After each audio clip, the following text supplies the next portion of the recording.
बिस्मिल्लाहिर्रहमानिर्रहीम। अस्सलाम वालेकुम नाज़रीन, आप यूट्यूब चैनल देख रहे हैं। मैं इमरान खान हूँ। सबसे पहले साबिक़ वज़ीर-ए-आज़म इमरान खान साहब के स्टेटमेंट से शुरू करते हैं। उन्होंने जेल में मुलाकात की मीडिया से और वकला की टीम से।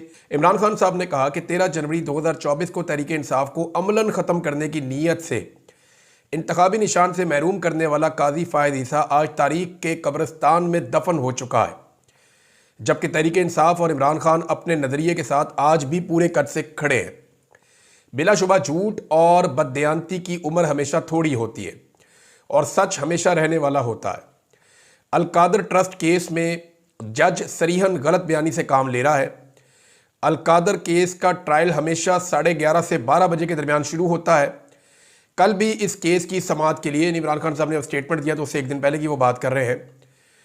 उन्होंने कहा जी कि गुज़िश्ता रोज़ भी इस केस की समाअत के लिए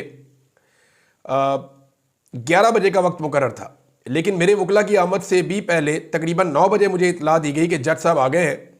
मेरी नकलो हरकत जेल तक महदूद होती है और मेरा कानूनी हक था कि मैं वकला के हमरा अदालत में पेश हो सकता, जिनको अदालत की जानिब से 11 बजे का वक्त दिया गया था। पहले 2 मुकदमात में जज अबुल हसनात और मोहम्मद बशीर मेरी गैर मौजूदगी में फ़ैसला सुना चुके हैं। बिल्कुल इसी तरह इस केस का फ़ैसला भी सुनाया जा सकता था, मगर मेरी अदम मौजूदगी का जवाब बनाकर फ़ैसला मुअख्खर कर देना इंतहाई मज़ायका खेज़ और अदालती निज़ाम का मजाक उड़ाने के मुतरादिफ है। अब आप अंदाज़ा करें कि कैदी ये कह रहा है कि सज़ा क्यों नहीं सुनाई, आपको ये फ़ैसला सुना देना चाहिए था। मेरी अदम मौजूदगी का बहाना ना बनाते, जज को फ़ैसला सुना देना चाहिए था। निज़ाम आगे आगे भाग रहा है, जिनके पास फ़ैसला है। जज साहब भी निकल लिए, पूरा निज़ाम आगे आगे भाग रहा है और इमरान खान साहब कह रहे हैं नहीं सुनाओ फ़ैसला, मैं आता हूं या नहीं आता, फैसला सुनाओ। मुझे 11 बजे का वक्त दिया, मैंने अपने वकीलों के साथ आना था 11 बजे, ये मेरा कानूनी हक है, लेकिन अगर उससे पहले भी फैसला सुनाना है तो सुनाओ फैसला। तारीख का एक अजीबोगरीब कैदी है जो पूरे निज़ाम को चैलेंज कर रहा है।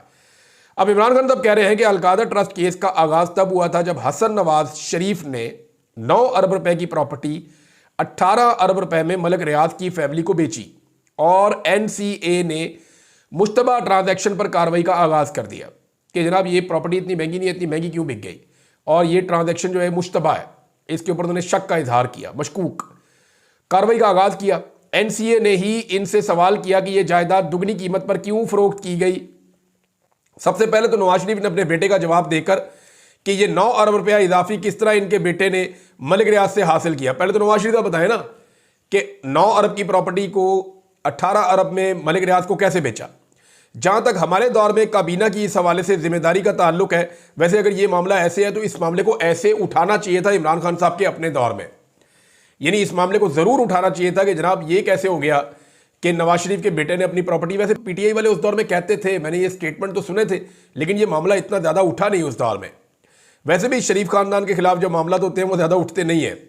जहाँ तक हमारे दौर में काबीना की इस हवाले से जिम्मेदारी का ताल्लुक है तो ये रकम बराह रास्त NCA ने मलिक रियाज फैमिली के जरिए पाकिस्तान मुंतकिल की थी और हमारा फ़र्ज सिर्फ मख्फी रखने की हद तक जो उनका मुआहदा था उसको बरकरार रखना था। यानी जो एक खुफिया मुआहदा मलिक रियाज का और NCA का हुआ था, उस मुआहदे को अगर हम बरकरार रखते तो इस सूरत में ये पैसे हमें मिलते, अदरवाइज़ फिर हमें इसकी लिटिगेशन में जाना पड़ता। और हमने पाकिस्तान के फ़ायदे के लिए मंजूरी दी, क्योंकि इससे पहले एक साथ पाकिस्तान में इतनी रकम कभी वापस नहीं आई थी। अलकादर ट्रस्ट का इस रकम से कोई ताल्लुक ही नहीं। वो ट्रस्ट तो इस मुल्क की आमद से 1 साल कबल ही कायम हो चुका था और इसका मकसद सिर्फ और सिर्फ दूर दराज के तलबा को सीरत नबी सल्लल्लाहु अलैहि वसल्लम के साथ साथ दुनियावी तालीम देकर उनके लिए इल्म की शम्मा रोशन करना था। अलकादर ट्रस्ट से मुझे या बुशरा बीबी को 1 रुपए का भी फ़ायदा नहीं है। ये ट्रस्ट शौकत खानम और दिमल की तर्ज पर एक फलाई इदारा है। इसको अगर बंद भी कर दिया जाता है तो ये रकम उन अफराद को वापस जाएगी जो इसके डोनर हैं। मुझे इस रकम से कोई फ़ायदा है ना नुकसान है। मैं वादे कर दूं कि मैं किसी किस्म की कोई डील नहीं करूंगा, चाहे ये जो भी हरबे इस्तेमाल कर लें। मैं कोई नवाज शरीफ नहीं हूं जिसने अपने अरबों के करप्शन के केसेस माफ़ करवाने हैं। मेरा जीना मरना पाकिस्तान में ही है और मैं अपनी कौम के लिए हमेशा खड़ा रहूंगा। पाकिस्तान में सियासी कैदियों से बदतरीन सलूक जारी है। मिलिट्री तहवील में हमारे कारकुनान को सख्त ज़ेनी और जिस्मानी तशद्दुद का निशाना बनाया गया। मेरे साथ भी बदतरीन सलूक किया गया। समी वजीर समेत दीगर कई कारकुनान पर बहीमाना तशद्दुद किया गया। हम इंसानी हकूक़ की तंजीमों से मुतालबा करते हैं कि पाकिस्तान में होने वाले इस कानून और इंसानी हकूक की पामाली पर एक्शन लें। हम इस हवाले से supreme court, Lahore high court और इस्लामाबाद हाई कोर्ट में दरखास्त दे चुके हैं, मगर कहीं हमारी सुनवाई नहीं हुई। हमारे पास बैनुल-अक़वामी फोरम्स पर आवाज़ बुलंद करने के अलावा अब कोई और रास्ता मौजूद नहीं है। देखिए, इमरान खान साहब ने तमाम अदालतों का दरवाज़ा तो खटखटाया ना, हर अदालत में वो गए हैं, उन्होंने इंसाफ मांगा, ये हमारे साथ नाइंसाफियाँ हो रही हैं, लेकिन इंसानी हकूक़ की खिलाफ वर्जियों के ऊपर कोई आवाज़ ही नहीं उठाता। अब मैं स्टेटमेंट पढ़ रहा था मौजूदा चीफ जस्टिस ऑफ पाकिस्तान का याया अफरीदी साहब का कि उनको बड़ी तकलीफ़ हुई गवादर में और बलूचिस्तान में जो लापता अफराद का मामला है, जब उनको वो हक़ाइक़ पता चले तो वो हिलकर रह गए। लेकिन इसके बारे में उन्होंने पिछले 24-36 घंटे में क्या किया? क्या उन्होंने लापता अफराद के हवाले से कोई एक्टिविटी की? क्या उन्होंने कोई सो मोटो नोटिस लिया? क्या उन्होंने इदारों को बुलाकर पूछा? या उन्होंने लापता अफराद की बाजियाबी के लिए कोई कदम उठाया? कुछ भी नहीं किया।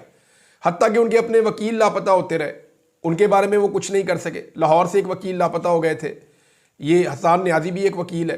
फिर जो इंतज़ार पंजूथा के साथ हुआ उसके ऊपर भी कुछ नहीं किया। सहाफ़ी लापता हुए, शायर लापता हुए, बहुत सारे बलोच हमारे पाकिस्तानी भाई वो लापता हैं, बहुत सारे कबायली हैं वो लापता हैं, कश्मीरी हैं वो लापता हैं। तो पाकिस्तान के हर कोई ऐसा इलाका पाकिस्तान का नहीं है जहाँ से बंदे लापता नहीं है, हर जगह से बंदे लापता करवाए गए। लेकिन चीफ जस्टिस ऑफ पाकिस्तान ने दुख का इजहार किया, लेकिन किया कुछ नहीं। अब इमरान खान साहब कहते हैं जनाब हमारे पास रास्ता कोई नहीं है, बल्कि उन्होंने बैरिस्टर अली जफ़र को और सलमान अकरम राजा साहब को, गालिबन इन लोगों को ये ड्यूटी भी दी है कि आप लोग फौरी तौर पे ख़त तहरीर करें, इंटरनेशनल ह्यूमन राइट्स को इन्वॉल्व किया जाए और उनको बताया जाए कि पाकिस्तान में किस किस्म की ह्यूमन राइट्स की वायलेशन हो रही है। इस हवाले से उन्होंने कहा कि मैं आलमी इंसानी हकूक़ के इदारों को एक ख़त भी लिखूंगा ताकि इन बेकसूर शहरियों की सुनवाई हो। मेरा ओवरसीज़ पाकिस्तानियों से भी मुतालबा है कि इस हवाले से अपनी आवाज़ बुलंद करें। मुल्क में तहरीक इंसाफ को कुचलते कुचलते पूरे निज़ाम को ही रोन दिया गया है। मुल्क में मईशत का हाल बदतरीन है, बैरूनी सरमायाकारी तारीख की कम तरीन सतह पर है। SIFC और उड़ान प्रोग्राम बुरी तरह नाकाम हुए हैं। ग्रोथ रेट ना बढ़ने से मुल्क में बेरोजगारी में इजाफा हो रहा है। शानदार दिमाग और सरमाया मुल्क से तेजी से बाहर जा रहा है क्योंकि किसी को इस मुल्क के इस्तेहकाम पर यकीन नहीं रहा। पाकिस्तानी कंपनियां अपना कारोबार दुबई में मुंतकिल कर रही हैं। ऐसे मुल्क में कभी मुआशी इस्तेहकाम आ ही नहीं सकता जहां कानून की हुक्मरानी ना हो। पाकिस्तान मुआशी बुहरान में दब चुका है और जब तक अवामी एतमाद की हामिल हुकूमत ना लाई गई इस मसले का कोई हल मुमकिन नहीं है। ये जी इमरान खान साहब का स्टेटमेंट है। अब आ जाए इमरान खान साहब ने जो जेल में कहा। इमरान खान साहब की जो एक इन्वेस्टिगेशन चल रही थी, जो इंक्वायरी चल रही थी, उसमें इमरान खान साहब ने जिन लोगों ने सवालात किए इमरान खान साहब से, उनसे इमरान खान साहब ने मुखातिब होकर अपने हाथ जो है वो सामने की तरफ करके कहा कि मैं रोज़ाना वहाँ देखता हूँ, इससे आगे कुछ नहीं, और वहाँ भी वही जाता है जिसे मेरा अल्लाह ले जाता है। जाओ जाकर अपने बादशाह को बता दो। ये इमरान खान साहब ने कहा जेल में जो लोग उनको मिलने आए थे। ये मैं आपको फिर बता देता हूँ कि इमरान खान साहब को जब सरकारी लोग मिलने आए तो उन्होंने हाथों से इशारा करते हुए कहा कि मैं रोज़ाना वहाँ देखता हूँ, उससे आगे कुछ नहीं है, और वहाँ भी वही जाता है जिसे मेरा अल्लाह ले जाता है। जाओ जाके बादशाह को बता दो। ये इमरान खान साहब ने कहा, और जिस तरफ इमरान खान साहब ने इशारा किया उस तरफ फांसी घाट है। ये नहीं, फांसी घाट की तरफ उन्होंने इशारा किया और उन्होंने कहा कि मैं रोज़ाना फांसी घाट की तरफ देखता हूँ, और उससे आगे तो कुछ नहीं है ना, इससे ज़्यादा कुछ नहीं कर सकते, और वहाँ भी वही जाता है जिसे मेरा अल्लाह ले जाता है। ये इमरान खान साहब का ईमान है कि ज़िंदगी और मौत अल्लाह ताला के हाथ में है, तो अल्लाह नहीं चाहेगा तो ये मुझे नहीं मार सकेंगे, और ये मैक्सिमम मुझे मारने की कोशिश कर सकते हैं। तो जो मकतल है या जो फांसी घाट है वो कहते हैं मैं उस तरफ देखता हूँ रोज़ाना, जाओ जाकर बादशाह को बता दो। अब इसमें आमिर मुगल साहब ने लिखा कि याद रहे कि इमरान खान को उन्होंने मुर्शद लिखा फांसी घाट के बिल्कुल साथ वाली बैरक में रखा गया है। ये जनाब इमरान खान साहब का स्टेटमेंट था और इमरान खान साहब ने ये बात की है। अब हुकूमत ने नाजरीन हाथ खड़े कर दिए। हाथ कैसे खड़े किए ये आप सुनेंगे तो आपको आइडिया हो जाएगा। हुकूमत ने राणा सनाउल्लाह साहब को मैं गवर्नमेंट इसलिए समझता हूँ कि वो हर चीज़ के अंदर शामिल रहते हैं, चाहे वो एस्टेब्लिशमेंट है या हुकूमत है। शरीफ ख़ानदान के बहुत करीबी हैं।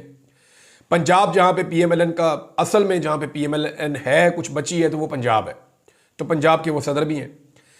तो राणा सनाउल्लाह साहब कहते हैं जी PTI हमसे हमारी बसात के मुताबिक ही मांगे, हमसे वो ना मांगे जो हमारी बसात से बाहर है। ये PTI वालों को हमसे ज़्यादा पता है कि हमारी बसात कितनी है। यानी अब राणा सनाउल्लाह साहब बेबसी का इजहार कर रहे हैं कि हमारी तो इतनी औकात नहीं है कि इमरान खान साहब की जेल में हम मुलाकात करवा सकें। यानी हुकूमत की औकात इतनी है कि इमरान खान साहब की जेल में मुलाकात भी ये हुकूमत नहीं करवा सकती कानून और आईन के मुताबिक। और अब हुकूमत आहिस्ता आहिस्ता हाथ खड़े कर रही है। अब ये करेंगे क्या आने वाले दिनों में? आने वाले दिनों में जो हरकतें ये करेंगे वो मैं आपको बता देता हूं। लड़ाई शुरू हो जाएगी फैसल वाडा जैसे कैरेक्टरों में और पीएमएलएन में और पीपल्स पार्टी में। फैसल वाडा जैसे जो एस्टेब्लिशमेंट के कैरेक्टर्स हैं या कुछ सहाफी है वो ये कहते रहेंगे देखें पीएमएलएन इस जुर्म में हिस्सेदार थी, ये उन्होंने किया है, ये नहीं हो सकता कि ये एस्टेब्लिशमेंट डाल दें। अब पीडीएम की जो जमातें हैं वो सारा कुछ मलबा एस्टेब्लिशमेंट में डाल के वो कहेंगे जी आओ हम पॉलिटिकल लोग बैठ के कोई हल निकालते, ये तो सारा किया कराया जो है वो एस्टेब्लिशमेंट का है और एस्टेब्लिशमेंट इसके लिए रिस्पॉन्सिबल है। अब इसको रिकॉर्ड का हिस्सा बनाए। फैसल वाडा साहब ने स्टेटमेंट दे भी दिया है और उन्होंने जो सेनेटर एजाज चौधरी साहब के प्रोडक्शन ऑर्डर्स हैं उनके हवाले से उन्होंने अमल नहीं हुआ ना उनके ऊपर। तो फैसल वाडा ने कहा कि मरियम नवाज है जी उसके लिए वजह, पुलिस मरियम नवाज के मातहत है, एस्टेब्लिशमेंट का इसमें कोई लेना देना या कोई और किरदार नहीं है। ये अब फैसल वाडा कह रहे हैं नून लीग डालेगी एस्टेब्लिशमेंट पे, एस्टेब्लिशमेंट डालेगी नून लीग पे।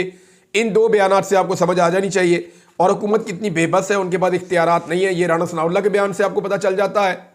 और एस्टेब्लिशमेंट कैसे ये सारा मलबा सियासतदानों पे डालेगी ये आपको फैसल वाडा के बयान से पता चल जाता है। वज़ीर आला खैबर पख्तूनख्वा ने एक दावा किया, ये बड़ा दावा है। उनके दावे के मुताबिक उनकी क्योंकि आर्मी चीफ से एक मुलाकात हुई है, बाकी लोग भी थे वहाँ पे, उन्होंने कहा जी आर्मी चीफ को कायल किया है कि एक जरगा बुलवाया जाए, बड़ा जरगा जिसमें बलूचिस्तान से भी हमायदीन होंगे, खैबर पख्तूनख्वा से भी होंगे, और एक बड़ा जरगा बुलवा के उसके ज़रिए से अमन कायम करने की कोशिश की जाए और दहशत गर्दी का मसला जो है उसको हल किया जाए। तो इसके ऊपर जो है वो आर्मी चीफ को कायल किया। देखिए ये अच्छी बात है, अल्टीमेटली एक जंग लड़ने के बाद भी आपको टेबल पे आना